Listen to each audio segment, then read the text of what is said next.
la yo ka ko ka pa mai wala ko ve ka ko ko e a vo i le la e a vo e fuai la ko a o mai fafo o kuri mai fafo na no fa pe ai fa ile New Zealand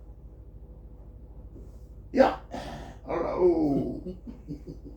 la mkalanga nga nge yaso mkwale karfe na nge me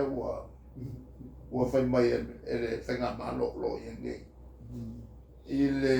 tulanga al fa fai mo fie fai o kwai o fa fenga ka o mo ngi visa New Zealand al fa fenga ka o mo vale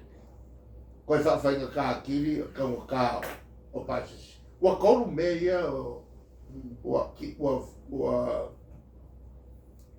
wa feku lengi mai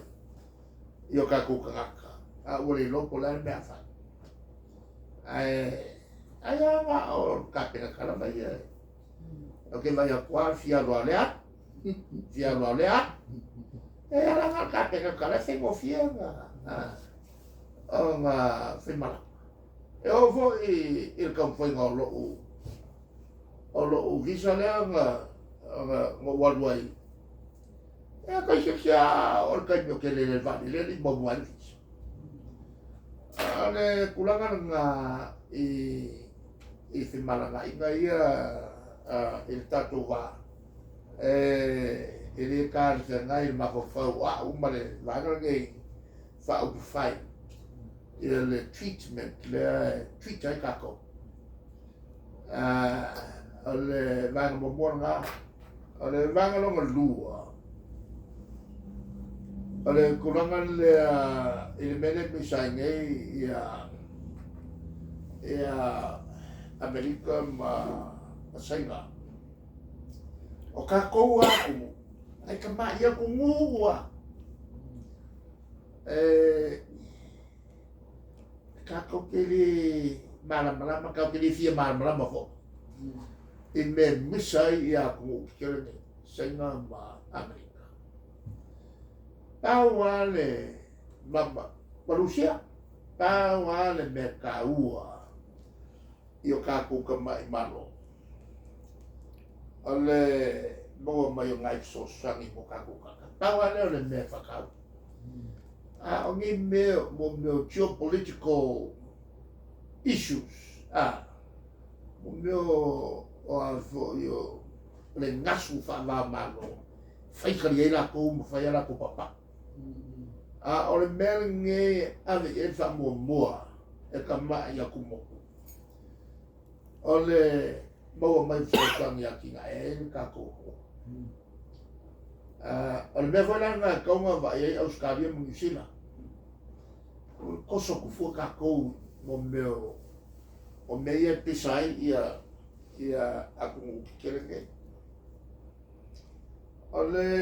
ta yana le o ke kala mo pe ri makai kai ka ko fenga upu ma ka yo malo fafo o ko ma ko wo kako wo maka o ko fili ele o ni mako fili o wale ningi mai fu ko ya ko fili e ko foi nga mako foi fili ya le ai pa wale me ka wa mako amo mai se mako so ki pis kasu wala fanga ala mai so ki pi mai ave ele se pufa al agriculture ministry wala fanga le mele le fala la mayo ma e ko wo e avo settle le ko FSSA ale tulanga vo il mele la ke kilo ya okay faya singo wof ole kau ya Lucia gelea masinge ya ka malo oh great ako sa ko mai foi e vivesi i Taiwan o ke le mama na mai ko nga ko fa le e fa foi mo ka upu ka kere ni lolo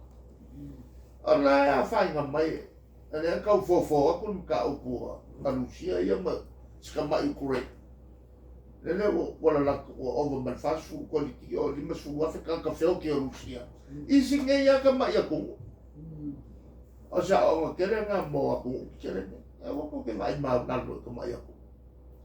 o le se sanga ka wale fenge e o mai ka e se o so fa il malo a kan ka ia ana ka we ala ko la ko ana la ka penga le la ko ya la wo ka e se ka wo ka ngaka ala e whakaua o e lo wala ma lo ele ma ka sau mga e whao lo ele kia nanga le ukupu ngei ya lusi woi i fika a Rusia o mumusu e kau o le fika ya mai lola au ya la au ke kai au ave fa malo si ave kaloka o go le fi kau ya mai ka mai o le rusu ko sa o muso kau e vai a pule ne se ni ko na kau fa man va ya e aku ko ma kwa na o lo ma ko ko ana ni la o ku ma ngai fa ya na wa ma ku ngai me kau ma kau kia la wa lima o Ukraine ya na ka fanga uma o le rupa le va le fanga ilalo o le le o kupu o no fefe au kaua a Rusia ye ko o ese mama Ukraine ese la Afrika e aka mo kere ka Ukraine ka ma ko le vanga se ka wa ila ko ya kula le va na o ma kwa trade le uma ka ko e va como me ka kia ya Amerika ma ko langi mo se ko ya la wo ma kwa ma wa le na ka kau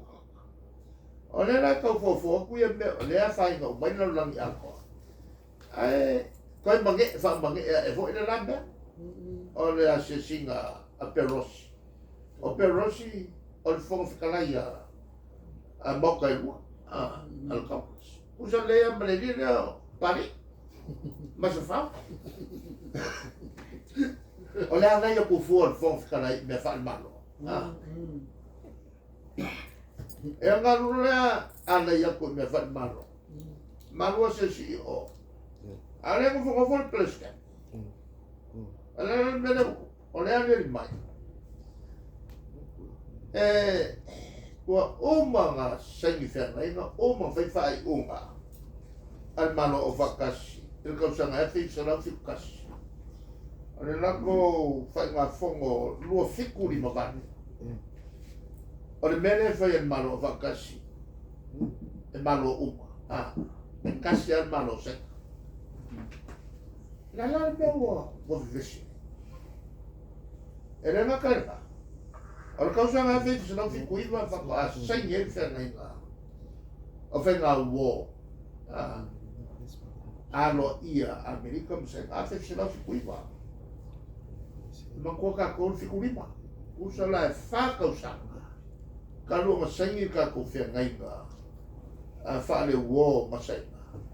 a fa ka sangi fe ngai ba fa le wo Amerika ma sangi ka usanga e fe sa la u fiku lima o pula le fe ngai nga ele va o Amerika ma sai e kasi ari sainga e le ruang sainga o le malo komis o le lawa umawa saingi ngai whianga ala mele fai e le fonga whikala o le anu fua whaala la oa le avoi le whenga ngau umanga nga sainga a koe ngā mea e kupu mai malo e ke ofo e kia fo fo ngā ko fai malo ke a ka ko ia le ka ko maka masila mai mo ala le me wala yo o ngā roi fua ia Perosi ia lu o mases ile kaimi mo kwa ma ale le ia ku ala le wa ale wo ke uma ia ile la singa le ia malo uma o Asia wa ke uma ia ile ko so ku fua I o fa me vesi fua ia le va o senga ma I el malo e fisi ngia foi po fen mele ku ai le preske go Amerika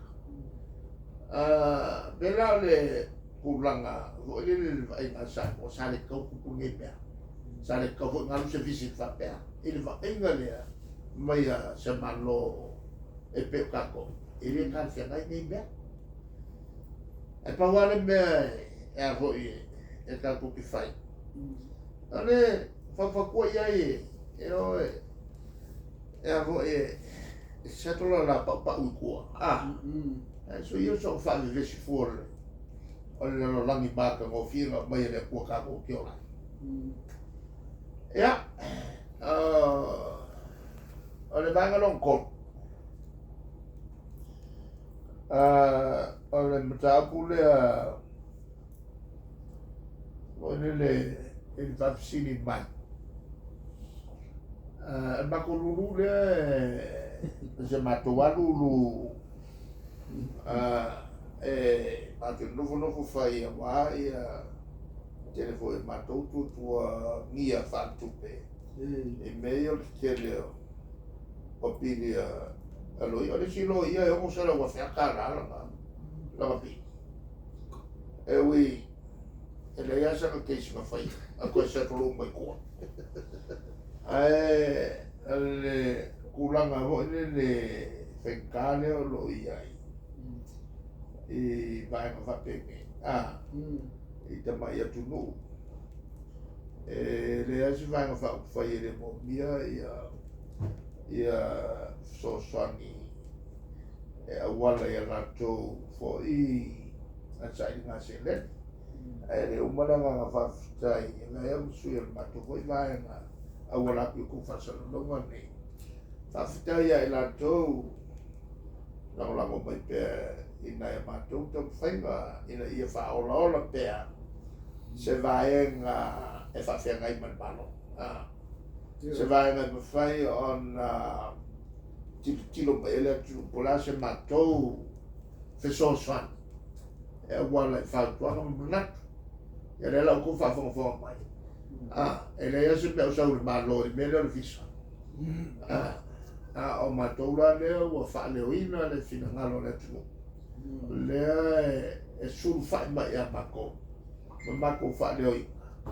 a wai le mwheo ka ko loa ai longa ngala ngai malo ia mea a whai raki le ilanga e mwhai a mwha kumo mo o mwhai se iu a le la ua o kaukana e vea o masui le ko kele mantua o ma le o sfuru pasenge o e palo ele ka wai whangau la ko whangau o le o super set e o e ma palo ka mai le chapipi a vea na o masui o vai le o super set e ia ma la ko whangau ele o afiai e whai aku ia New Zealand ka kala lau tou ngō kianga ia e ngō kia ia le matou ka ngakai malanga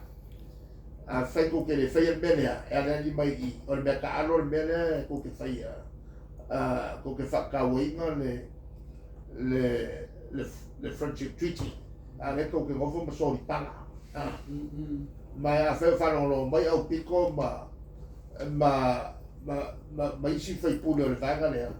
ka wange ko pa le mia upu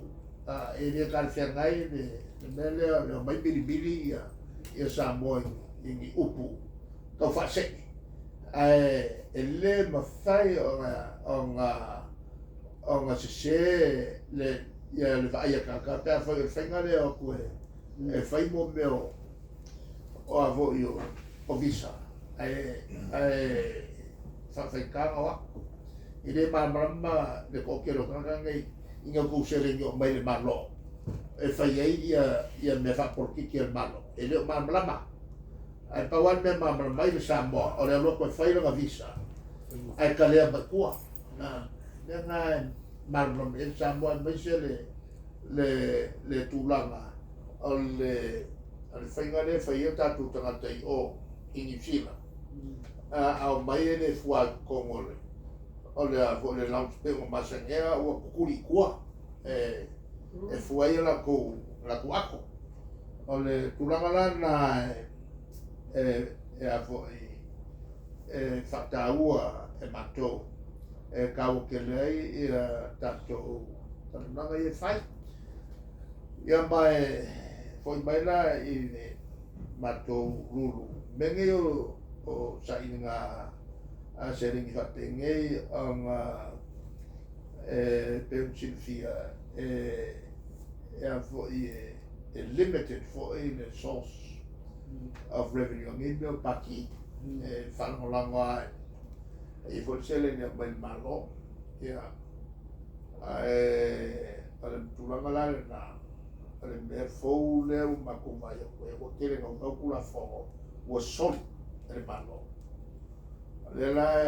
e mato kele no foi tawan al permele famsnoma e sila ia ina ia awan nei o ifole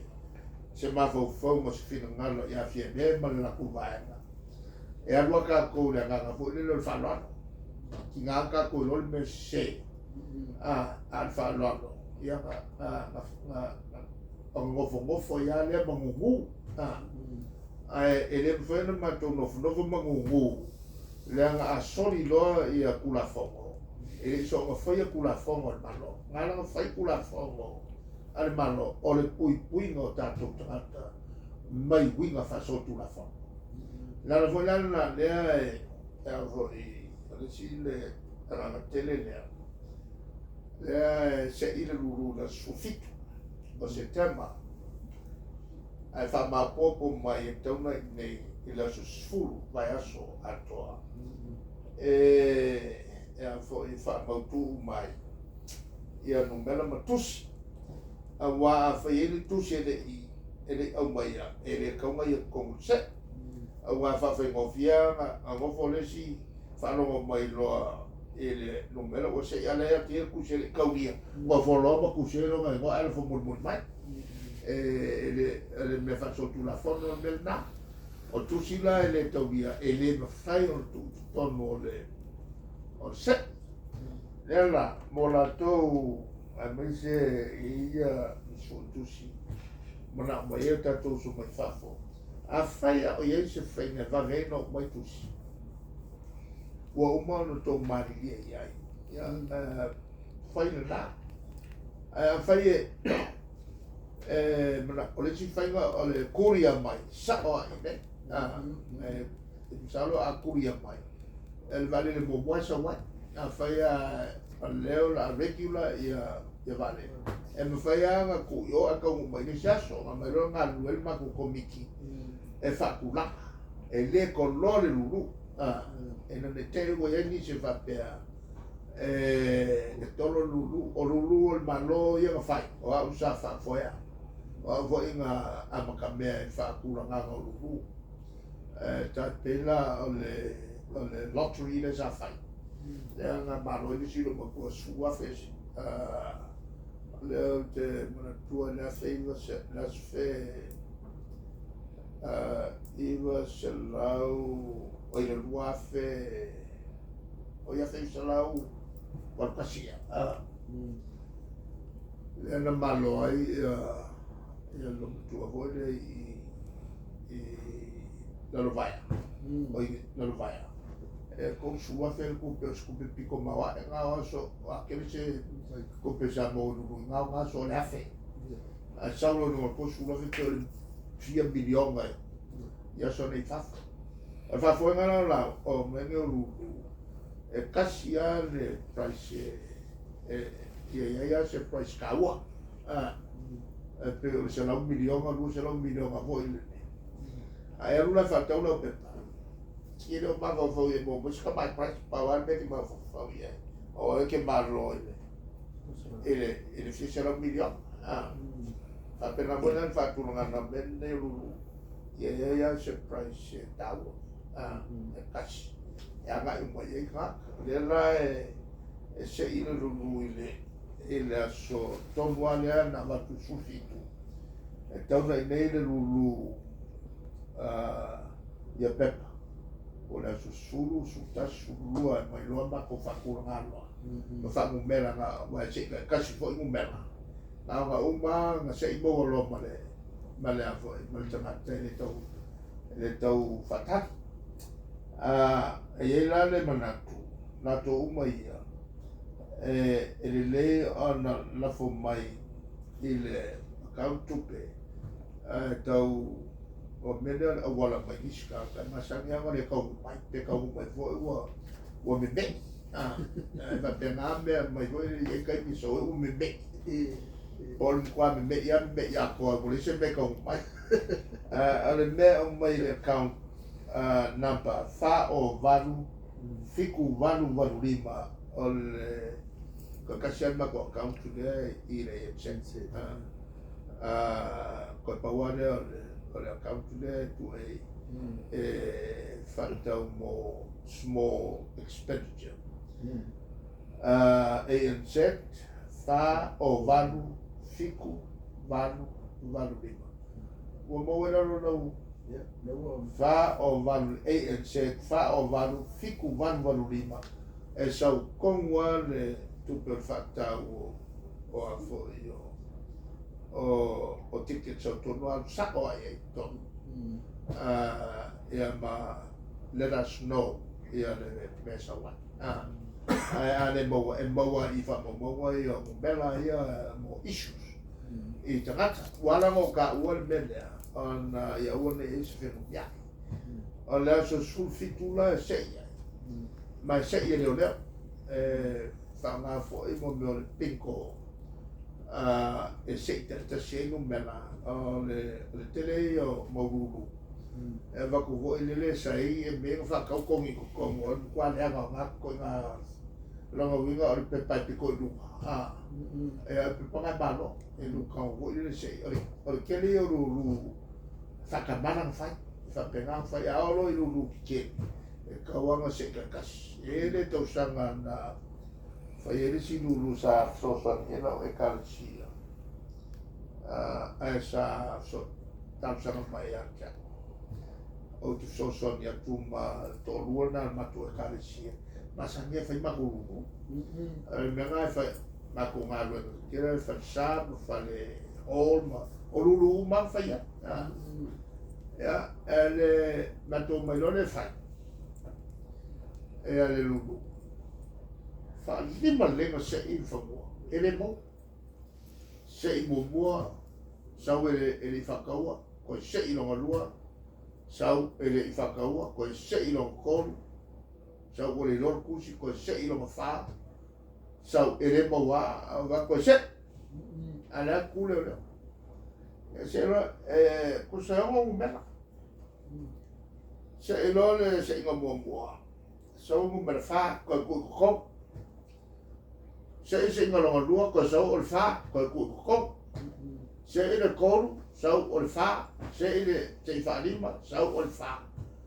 se lo fa o so o fa sa ka mo ku per kasia mo ana mo nga ma ma su de le malo ora ka io resi so ni mo fu mai lo vai le winga lo va tala se kasi ia mo bela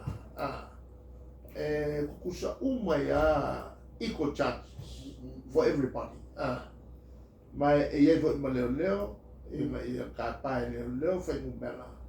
o ia kusi ma li poki a ko o le a fo o le lu